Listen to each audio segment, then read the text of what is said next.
We are a little more than a week into the 2024-2025 NHL season, and on this edition of the Locked On NHL Power Rankings, we are going to talk about the biggest surprises so far.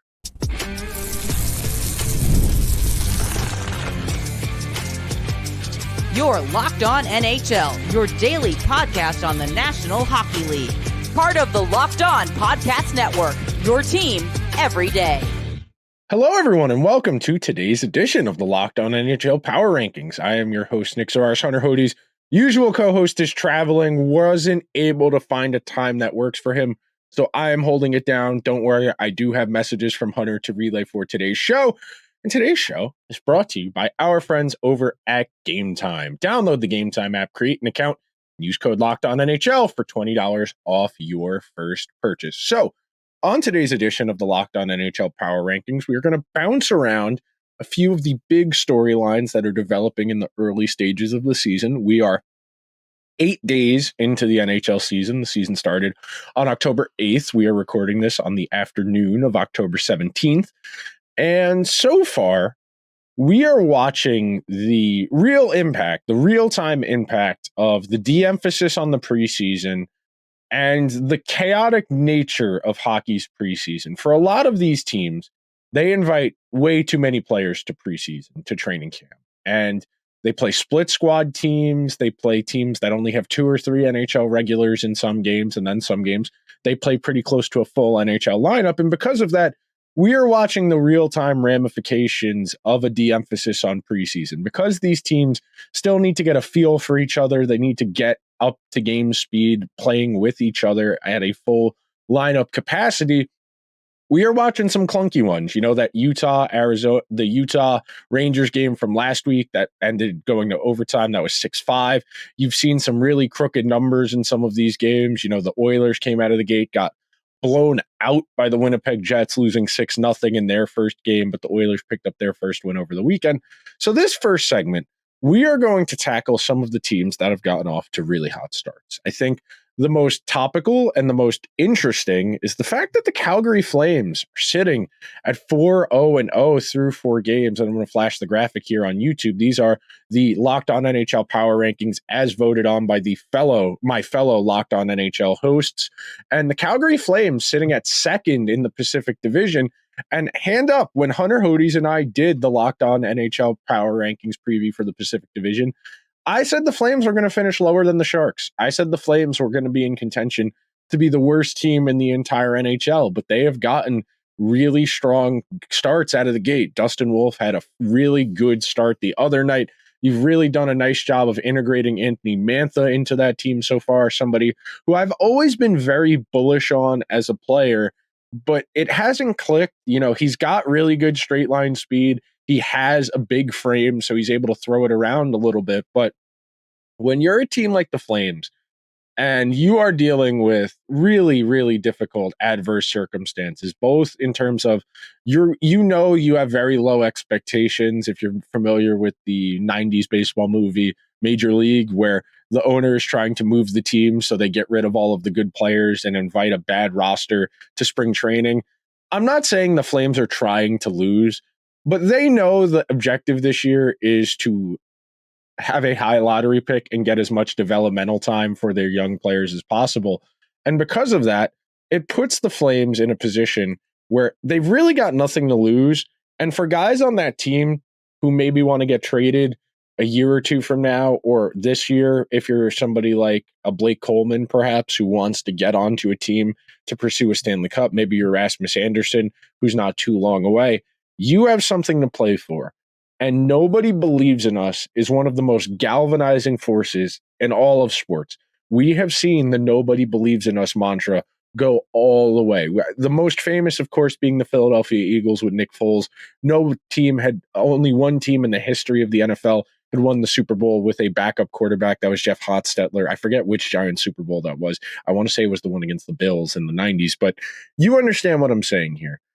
I don't expect the Flames to be able to maintain this for an entire season, but my fellow Locked On hosts and I have agreed. We think the Flames, their strong start, deserves recognition. And when these rankings go out, when we get the poll every week, I sometimes change the criteria I vote based on. Most of the time, I vote on these power rankings based on the premise of who's most likely to win the Stanley Cup. When we do the divisional rankings like this, where we go division by division, I rank the teams 1 through 8 in order of who is most likely to win the Stanley Cup. You'll notice also up there, I'm going to flash the graphics back up here. The Oilers are sitting in third. The Oilers are 1-3-0 out of the gate. 3 really difficult losses, one after the other. All the disallowed goals, losing to Calgary, who we had talked about before. And they got off the schneid. They beat Philadelphia on Tuesday night. They played a very sloppy and incomplete game, but I expect, and the Oilers being in third at 1-3-0, I think is a testament to how much my fellow hosts and I respect Edmonton. I think in all honesty, Edmonton's odds to win the Stanley Cup haven't shifted in the slightest. And I think that's a reflection of how confident everyone is in that talent. You saw glimmers of it on Tuesday night where the Oilers' depth really did a nice job for them in that game, where they got goals from Adam Henrique and Connor Brown to get it to 2-2. They conceded an unfortunate own goal, a deflection off of Matthias Ekholm that went in. And then the Oilers, when push came to shove, 6-7 minutes to go in the game, Bouchard ties it, and then McDavid to Draisaitl in overtime for the winner. That's a strong start from Edmonton to bounce back, I should say. That is a strong bounce back game for an Edmonton team. And then very, very impressed with the Utah Hockey Club out of the gate so far. I know they are dealing with injuries, especially on that back end, but that team, it has talent. You heard Hunter Hodes and I on the Central Division preview a few weeks ago talk about the idea that they've got a lot of young talent. Not all of it is going to pop off just because of the nature of hockey. You need opportunity. And when you're a young and talented guy and you're not going to get power play time, or you're not in the top 6, it's really hard for you to accumulate counting stats to get recognition to earn a chance to move up in your lineup. Utah, though, a enticing, I won't say dark horse, because everybody wanted the Coyotes to be a dark horse last year, and they ended up going on a miserable streak where they lost something like 13 out of 14 games in February. Because if you'll remember correctly, if you can roll back in your memory, I know everyone's memory is kind of shot now and the days and the months blur together, but the Coyotes were close to a playoff spot around January of last year. Ultimately, of course, that, like I said, they went on that really long losing streak, and that was ultimately what did them in. But Utah out of the gate early, I think the fact that they are ahead of Nashville, Colorado, and Minnesota is very interesting. I think the hosts and I are all very respectful of the fact that Utah has hit the ground running with some real juice to them.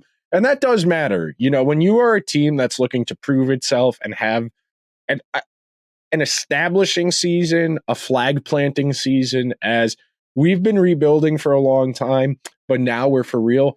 I do think that matters. I really do think that matters to come out of the gate hot, to give yourself some breathing room, to bank as many points as possible. And that's the key here. In the early stages of the season, when everybody is still in such a feeling out process, where these young teams, these veteran teams, are all trying to iron out the kinks. They're trying to work through injuries. They're trying to integrate new pieces. And then you get to teams like Colorado and Nashville, who are stumbling out of the gate. You know, Nashville had a really tough loss the other night to Seattle. Colorado looks like a mash unit right now, and the pieces they gambled on to try and improve their roster haven't really clicked. And we're going to talk more about some of these surprises, some of these big movers from the early start of the NHL season, coming up next after this quick break. Hey, NFL fans, you can enjoy the NFL season with a big return over on FanDuel, America's #1 sportsbook. So when you get a hunch in the middle of the game, you can check out the latest stats, view live play-by-play, and so much more on the same page where you place your bets. You'll get started with $200 in bonus bets guaranteed when you place your first $5 bet. Tonight, Thursday Night Football, we got the Sean Payton Bowl, Denver Broncos and Sean Payton heading down to New Orleans to take on third-string quarterback Spencer Rattler and the New Orleans Saints. The Broncos 2.5-point road favorites. Sunday morning for the early risers, we've got another London game. Drake May coming off a very solid NFL debut, and the Patriots taking on the Jacksonville Jaguars. Jaguars, 5.5-point home favorites. My favorite game of the weekend, of course, CJ Stroud and the Houston Texans heading up to Green Bay to take on Jordan Love and the Packers. The Packers are 2.5-point home favorites. And then the Saquon Barkley Bowl. The Philadelphia Eagles heading to MetLife Stadium to take on the New York Football Giants. I will be there in person, hopefully to boo Saquon and to see the Giants beat the Eagles. Giants 3-point home underdogs. And if you want to get in on the action and spice up your football Sunday, head on over to FanDuel.com to get started. Thank you to everyone who is hanging out on this Thursday edition of Locked On Oilers, where we are breaking down the early season storylines that are developing. Going to flash the graphic back up here again for those watching over on YouTube. And I mentioned it at the end of the second segment, but seeing Utah and Minnesota got a goalie goal. That always fun when you can get a goalie goal. Shout out Philip Gustafson. But when you are a young team or a team looking to prove itself, like Utah, like Minnesota, maybe like Calgary, we'll see how their season develops. That matters. And I think so far through a week, you see the Locked On NHL hosts validating the teams that are coming out of the gate strongest. I do think in some cases, people's perception of certain teams, like say Edmonton, is going to overrule the results so far, in that Edmonton 1-3, but still placed very highly in the power rankings, placed third in their division. And frankly, I think everybody expects Edmonton to go on one of those 7 or 8 game winning streaks, basically at any point, because that's what you can do when you are that talented of a team. Hunter Hodes did want me to relay this message. I know Edmonton has gotten off to a very slow start, but I do feel that it's pretty academic that a team this talented is going to explode at some point. It's simply a matter of getting the new pieces to fit. If you aren't as in tune with the Oilers, I do host Locked On Oilers. I cannot recommend enough coming on to hang out. We are diving into a lot of different components of what makes the Oilers such an interesting team, purely as an experiment when you have that much roster turnover. And I think I would blame the Oilers' slow start, the 0-3 start, on all the turnover. You lost 3 forwards from your top 9 forwards. You lost 3 defensemen. And when you have to integrate that many new pieces in a singular offseason, that puts a lot of stress on guys to hit the ground running. And the fact that Edmonton hasn't, and they didn't really play a very robust preseason schedule in terms of NHL players, that puts a lot on hitting the ground running. And it's hard to do. I was talking about this with somebody last night at the Met game. When you spend 2.5 months away from hockey, and then you play in 2 preseason games that are split squad at 70% speed against another team that may or not be trying all of that hard, that may or may not have that many NHLers in it, that puts a lot of stress on guys to get up to game speed as quickly as possible. Other note, Hunter Hodes wanted me to relay. Colorado looks very bad right now. And all of the preconceived notions that I had, and if you'll recall, I did have Colorado pretty low in my preseason power rankings for the Central Division. I had Colorado 4th. I had Colorado behind Winnipeg, Dallas, and Nashville.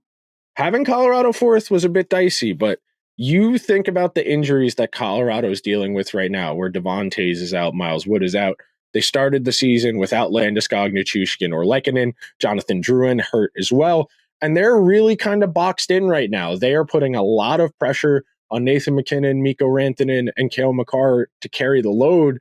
And those are supremely talented hockey players. I don't think the Avalanche are going to fall off a cliff, but I do think we should be realistic about the expectations when you have a team that is so top heavy. And when you're top heavy, that puts you in a position to be a pretty good regular season team, because most nights, pretty much every night, the Avalanche go out there, MacKinnon and Makar are going to be the 2 best players on the ice in the game. Now, on occasion, they'll play another team. If they're playing Edmonton and McDavid and Draisaitl and Bouchard are all out there at the same time, you can make an argument those 3 are better than just MacKinnon and Makar.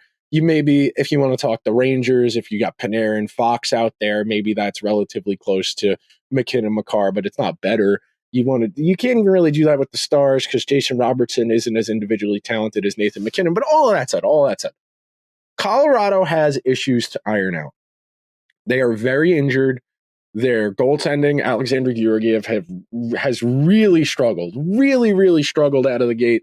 And until they're able to get that going, I really do worry about how they're going to find their footing. And that's what this early stage of the season is. It is finding your footing, building out good habits. And in that process, I can't emphasize this enough, and we're going to transition this conversation away from Colorado more towards the Eastern Conference because I haven't talked about the East all that much yet. When you are a team like Colorado, where the expectation is to make the playoffs and go on a deep run, this is the point in the season where everyone is sloppy. Everyone is a little bit sloppy right now because they're trying to find their footing, get new players successfully integrated to who they're playing with, whether it's a line or a partner. Until you do that, it's going to be a little weird. The games are going to be a lot more open. There's going to be a lot more transition play up and down, back and forth. There's going to be a lot more space. There's going to be opportunities to attack the net. And the good teams, even if they're not playing particularly well, they can kind of talent their way, for a lack of a better word, to wins this time of year. You saw it on Monday night when the Rangers were playing the Red Wings. The Rangers were off to a 2-1 start. They've only played 3 games so far. They take on Detroit again tonight on TNT down here in the States. But when you are a good team, even if you're not playing well, you stay in these games against lower caliber teams. And this is what the Rangers did on Monday. Igor Shesterkin, who does need a contract, one of the big storylines in the early portion of the season, he kept them in that game. It was 1-1 for a while, and then the Rangers got going. They absolutely got going. They started to use their high-end talent to wear Detroit down. You got another Lafreniere goal, and look, the Rangers, very much like Colorado, very much like Edmonton, Florida, they expect to be here when we get to the end of May into early June. The Rangers' expectation is to compete for a Stanley Cup, and you can't compete for a Stanley Cup if you don't bank enough points early on. And what do I mean by that? You need to afford yourself margin of error. You hear me talk about this all of the time on Locked On Oilers and very frequently here on Locked On NHL. These teams, the great teams, they find ways to give themselves breathing room. And there are a few ways to go about that. In the literal game sense, in an individual game, that means being able to score goals in multiple ways, not just being a transition offense, not just being a cycle offense, not just being a special teams team, not just relying on your high-end players. That means your depth guys contribute a goal here and there, so your high-end guys don't have to do all of the work. That means your bottom 6 guys can cycle the puck, hold the puck in the offensive zone, put a lot of pressure on the defense, and in doing that, take some heat off of their own defense, as we know in today's NHL, which is so offense-centric. The best defense is to not play defense at all. The more defense you play, the less likely you are to find success. And I want to see how teams like the Rangers, like the Stars, who we haven't talked about, but I'll get to in the next segment, how these teams that have such high expectations, how they go about forming good habits early in the season. And now I'll be frank, I'll make this one last point and then we'll take our second and final break of the show. It is early. I still personally, myself, I need to watch more games. When we are this early on, when we're only 4 or 5 games in for a lot of these teams, in the case of a team like Tampa Bay that's had weather issues, only 2, when you haven't played that many games, I don't have as good of a feel about your team as I should. I need to watch more teams. I'll be frank, hand up. I need to watch more teams across the league. So that way, when we do this show next week, I have a bit of a better pulse on some of these teams. I want to get to watch a little bit of the Ducks, a little bit of the Sharks. I know Celebrini got dinged up the other day. I want to watch the Sharks. I want to see Will Smith. I need to watch a little bit of the Kraken. I watched a little bit of their win over the Predators, but I need to watch more of these teams. And I just need more time. The season is young, and that's what's exciting. Anybody can make anything happen this time of year. Remember the Sabres a couple years ago? They came out of the gate like 12-4, and they're going to break the drought this year. And very much they didn't break the drought. Yeah. We're going to take one last break. When we come back, we'll tie a bow on this episode of Locked On NHL. We'll talk a couple more teams across the league coming up right after this. If you know me from watching Locked On NHL or Locked On Oilers or any of my other content, I love going to live events. Last night, I was at Citi Field. I unfortunately watched the Mets lose 8-0 to the Dodgers. I will be back out this weekend. I am going to Giants Eagles on Sunday. I am going to Maggie Rogers on Sunday night after the Giant game. The only place I buy tickets to go to games using the Gametime app with some of the best features in the ticket buying experience, things like the seat view. This is my personal favorite, the most important thing for me. If I'm going to a game, I want to know the view I'm going to have. Get a panoramic view from your seat in the app before you buy. I want to yell at the home plate umpire about balls and strikes. I need a good view. The panoramic view at Gametime has me covered. The lowest price guarantee or Gametime will credit you 110% of the difference. And Gametime ticket coverage, where your purchase is covered with the most flexible customer service policy in the ticketing industry. So take the guesswork out of buying tickets and download the Gametime app. Create an account and use code LOCKEDONNHL for $20 off your first purchase. Terms apply. Again, create an account and redeem code LOCKEDONNHL for $20 off. Download Gametime today. What time is it? Gametime. Today's show is also brought to you by our friends over at PrizePicks. PrizePicks allows you to win up to 100 times your money on PrizePicks with as little as 4 correct picks. PrizePicks is the best place to get real money sports action. Join over 10 million users and sign up today. Sign up today and get $50 instantly when you play $5. You don't even need to win to receive the $50 bonus. It's guaranteed. This weekend, you've got Saquon Barkley having the opportunity to get revenge against his former team. I am going to be hammering all Saquon Barkley plays this weekend, whether it's receiving yards, rushing yards, scrimmage yards, probably receptions too, in all honesty. Download the app today and use code LOCKEDONNHL to get $50 instantly after you play your first $5 lineup. You don't even need to win. Download the app and use code LOCKEDONNHL to get $50 instantly after your first $5 lineup. Go check out PrizePicks today.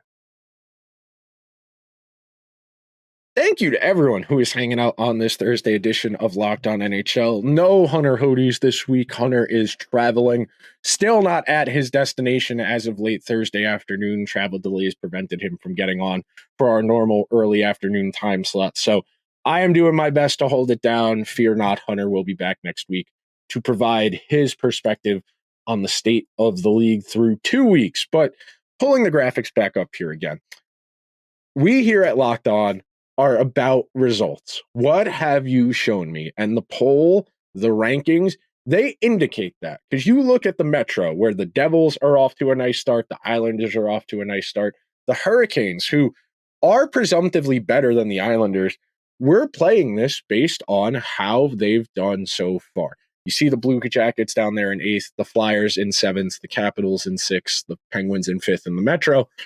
The Rangers have grand aspirations. The Devils have grand aspirations. The Islanders figure themselves to be a serious playoff team.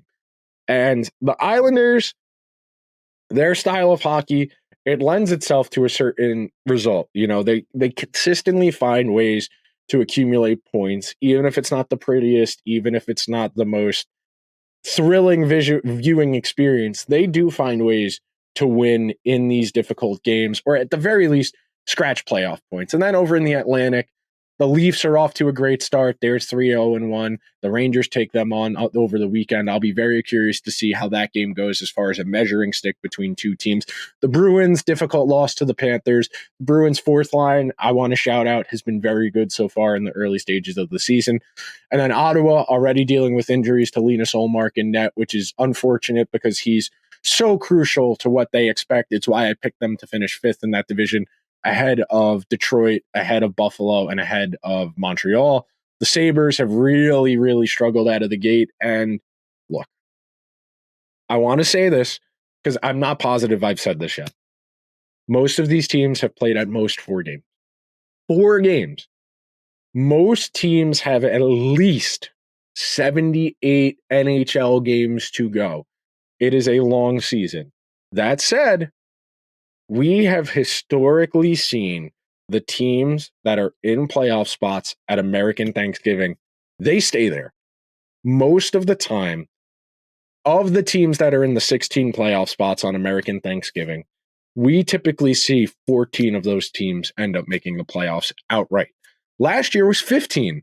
The only team that was in a playoff that was not in a playoff spot before American Thanksgiving that ultimately ended up making the playoffs was the Edmonton Oilers, and that's because the Oilers came out of the gate 3-9.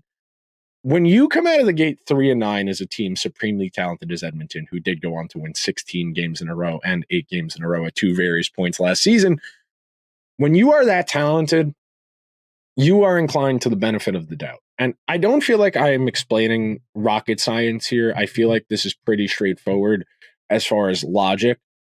But when you are a team with high expectations, when you expect to be a conference finalist, a Stanley Cup finalist, or even a Stanley Cup champion, you can get more runway. You are afforded more grace than a team that's maybe a bit more on the fence. You know, if you're the Penguins, you really needed a good start to this season to come out of the gate to establish that last 2 seasons, those were flukes. I know it's mostly the same team. You know, we bring in Tito Bellevaux, we bring Beauvillier, not Bellevaux, excuse me.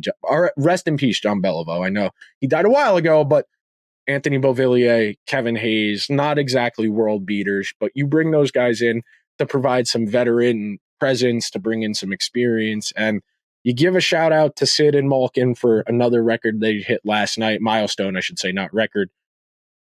A team like Pittsburgh, they needed a strong start to validate their project. A team like Nashville, I'm very curious to see. I want to sink my teeth into the Predators. The Oilers are taking on the Predators tonight. Be my first time watching an entire Predators game this year so far. So I'm looking forward to see how all of their pieces are fitting in. And I think Nashville, the Devils, I think a lot of these teams that make so many transactions over the course of an offseason, I think needing to figure out what that looks like, how all your pieces fit together, I think that's what makes the NHL regular season so compelling. Because it's so long, you have opportunities to experiment, to try things out. And these are really talented hockey teams. Even at Stamkos and Marchessault's respective ages, those are still really talented hockey players. And I want to see how much is left in that tank. That's what I'll be looking out for tonight. Next week, when Hunter and I are back, we will be sure to provide a more full scope perspective of the NHL. But with only 4 games played for most teams, we need more hockey. I can't have a definitive opinion. You know, there's that running joke about, well, yes or no. Well, maybe it depends. Maybe it depends. I need to watch more games. I don't definitively know a lot yet about the NHL so far this season. Be sure to follow the show wherever you get your podcasts. If you're listening on Apple or Spotify, please give the show a 5-star review. If you're watching on YouTube, hit the subscribe button, hit the alarm bell, hit the like button. Leave me a comment. Let me know what team has surprised you the most so far this NHL season. I will be back with Hunter Hodes next week for that week's edition of Locked On NHL. See you guys then.